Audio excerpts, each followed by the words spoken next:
ॐ भूर्भुवः स्वः तत्सवितुर्वरेण्यं भर्गो देवस्य धीमहि धियो यो नः प्रचोदयात्। गुरुर्ब्रह्मा गुरुविष्णु गुरुदेव महेश्वर गुरुदेव साक्षात् परब्रह्म तस्मै श्री गुरुवे नमः। अखण्डमण्डलाकारं व्याप्तं येन चराचरं तत्पदं दर्शितं येन तस्मै श्री गुरुवे नमः। ओम श्री गुरुवे नमः। व्यासरूपेण आवाहयामि स्थापयामि ध्यायामि पूजयामि ततो नमस्कारं करोमि। Shrimad Bhagavad Gita chapter number 11 Viratroop Darshan, verse number Shloka number 3 and 4. The essence of the shloka need to be understood well. The quest within the seeker, the timeless seeker, Arjuna, is now well ignited to so much of an extent that he mentions to the master, I'm curious enough to learn more about you, entirety about you. As given me the inputs, the vital inputs in chapter number 10, that anything and everything that holds excellence in any of the form, it is you and nothing else, which obviously means that you're all pervasive, you're everywhere. If that be so, then I must understand you as a whole. Now, this is the quest of a seeker, well presented before the master, and deserves an equivalent answer. But before going on to have the answer, he mentions in verse number 4 something which is very important for us to consider as seekers. See, there is always a seeking inside to know more about uncharted territories, about all those aspects where we are totally incapacitated. There is always a bent of mind towards sensationalism, of course, yes, we all know that.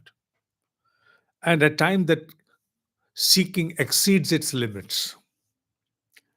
For example, we all would be interested to know what is in the other person's mind, actually moving in the mind of the other person whom we are connected with, especially the close ones around us. We want to know their actual state of mind and especially about us. What do they perceive about us? What were they thinking about us? And how do they take our views upon any vital subject?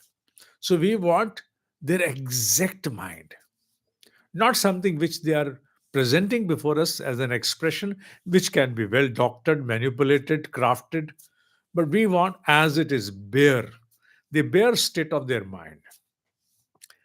And we also think that not only the close ones, if we could also know the state of mind of all those people whom we come across somehow.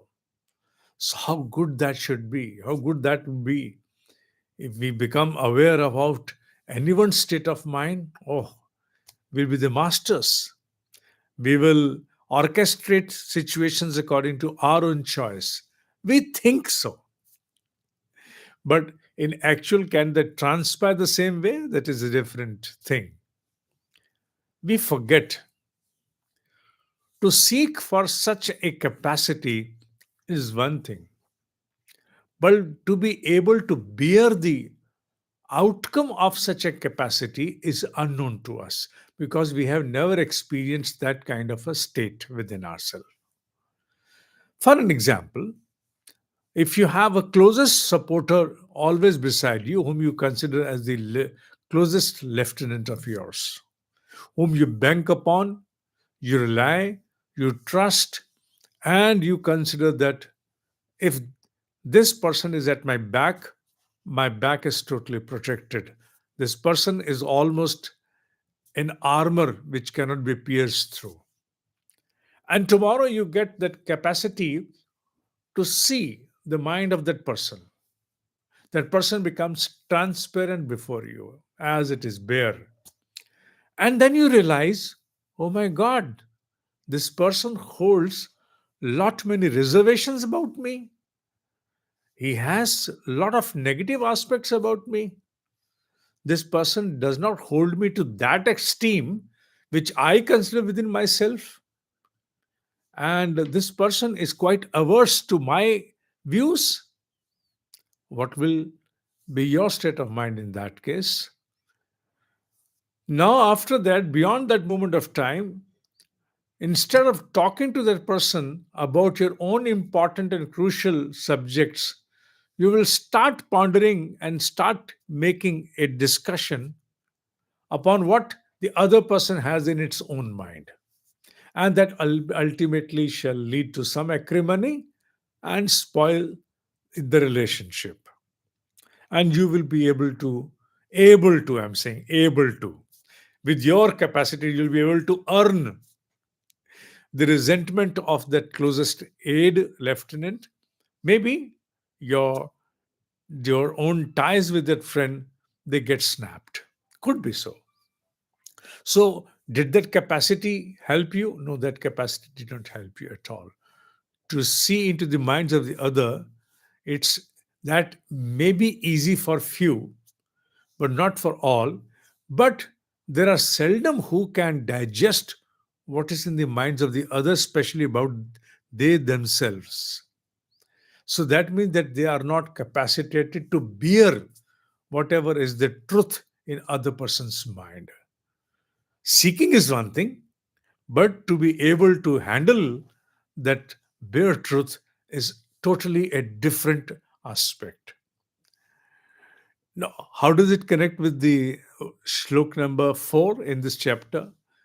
It connects because in the first three verses, the Arjuna has projected a yearning, a seeking before the master that I want to know all about you. Now, in the fourth verse, he makes a mention, if it is possible. If it is possible means that if you consider that I shall be able to absorb, first of all, comprehend. First of all, comprehend, then absorb whatever you shall share with me about your own self, then please, Yogeshwar, unravel yourself before me. Now, this particular point has to be caught over here, especially for those who are into the spiritual parlance as spiritual seekers. Commoners, for commoners, I may not add much because commoners cannot be easily explained about not going for such a seeking. They will always seek. They would always like to capacitate for various things in their life, maybe not only confined to knowing about other person's mind, maybe about manifesting whatever they want, whenever they want, wherever they want, to whatever extent they want.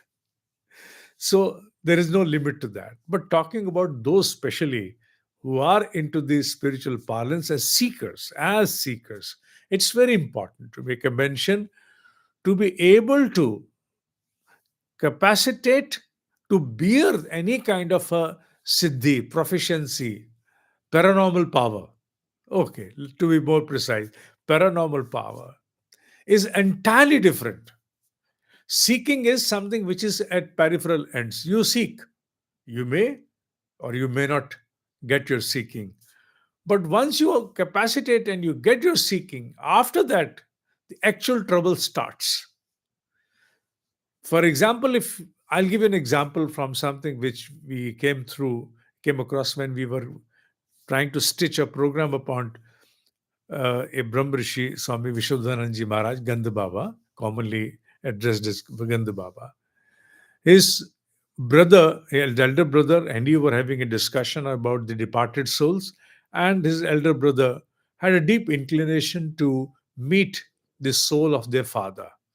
And Vishuddhananji gave him an abstention that no, it's not allowed to do so, because even if I am able to call the soul of our father, you will not be able to bear it.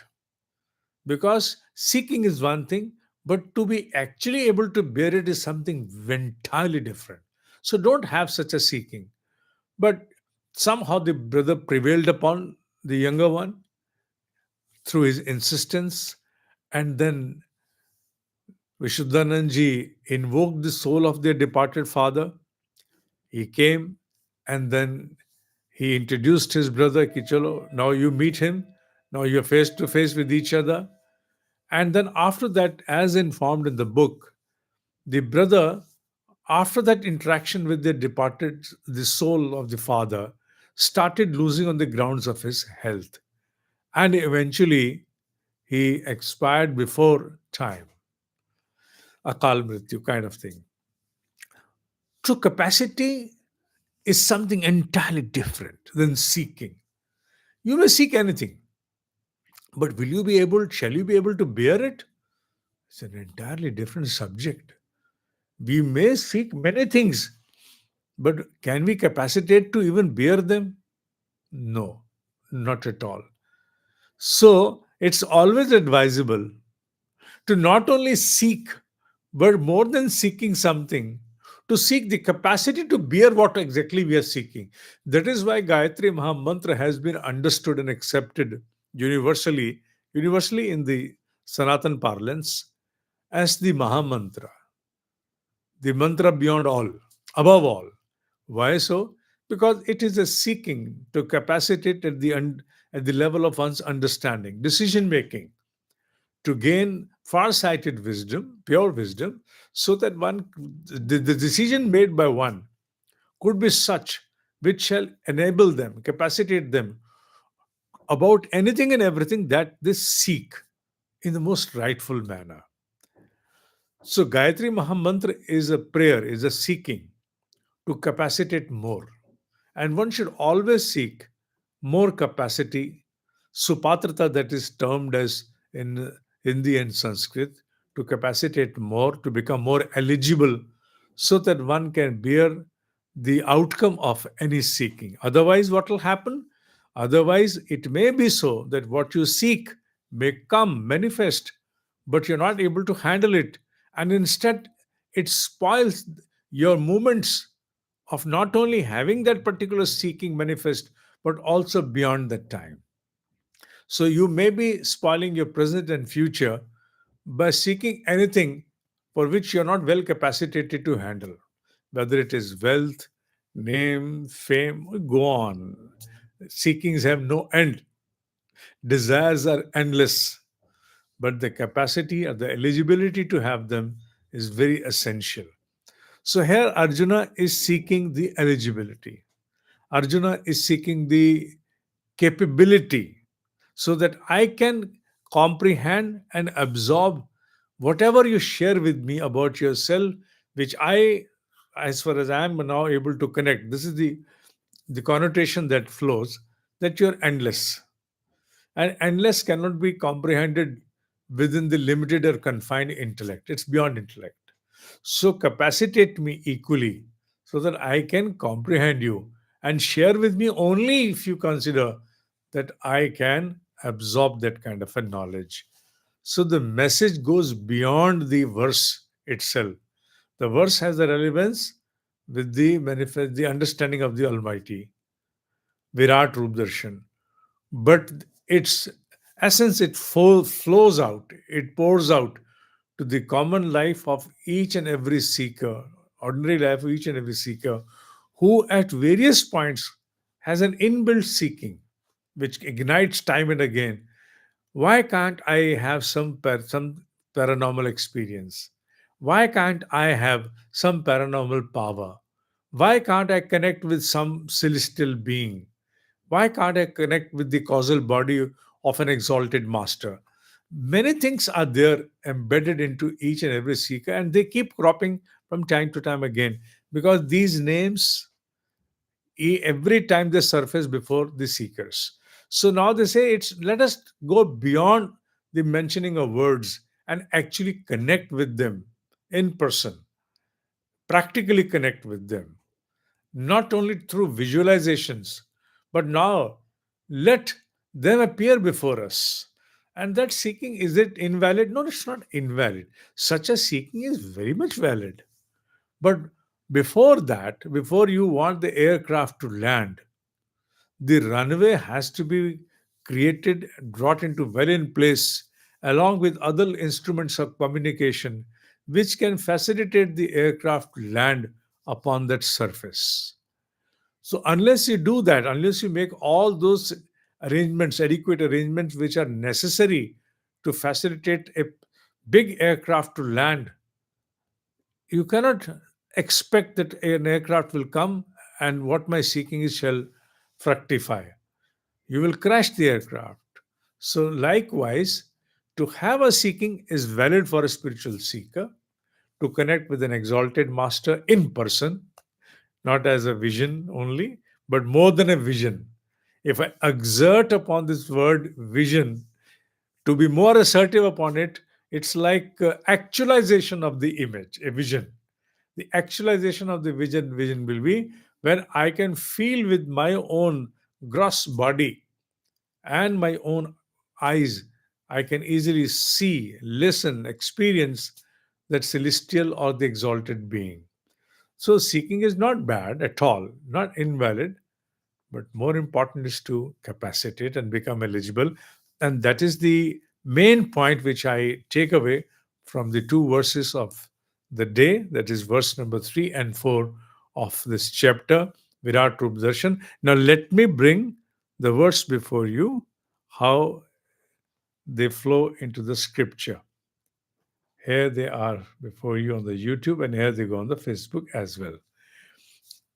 Let me pronounce it in Sanskrit. Evam etat yatha ath tvam atmanam parameshwara drashtum ichhami te rupam eshwaram purushottam.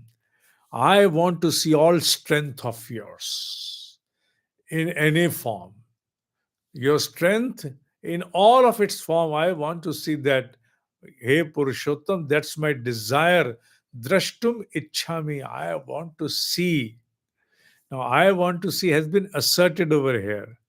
In the next verse, where the actual turning point happens is Manyase yadi tat shakyam maya drushtum iti prabho. If you consider, Manyase yadi, if you understand or consider, tata shakyam, that it is possible, maya drashtum iti prabhu, for me to realize, for me to understand you. Yogeshwara is a beautiful assignment to Krishna over here. Tataha me tvam darshaya atmanam avyayam. Avyayam is something which is imperishable, cannot be mutated. Avyayam also means entirety.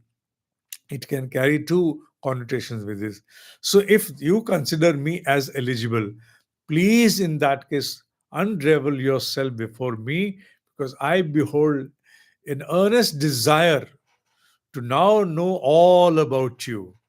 But the first line of the verse number 4, the essence of it, the message of it, it pervades into almost all the seekings of the spiritual seeker, who is always connected with the subject of spirituality, sadhanas, various kinds of practices, and wants many things to be manifested before itself in actual, not as projections, not as contemplation, but the actualization of whatever is the seeking. Those beings, those situations, those capabilities now must be actualized. So, capacity building is more important than actualization of the seeking. So, going by that, it was there for the day today. More to come in the next classes. Right. ओम ही सत्य है, ओम ही सत्य है, ओम ही सत्य है.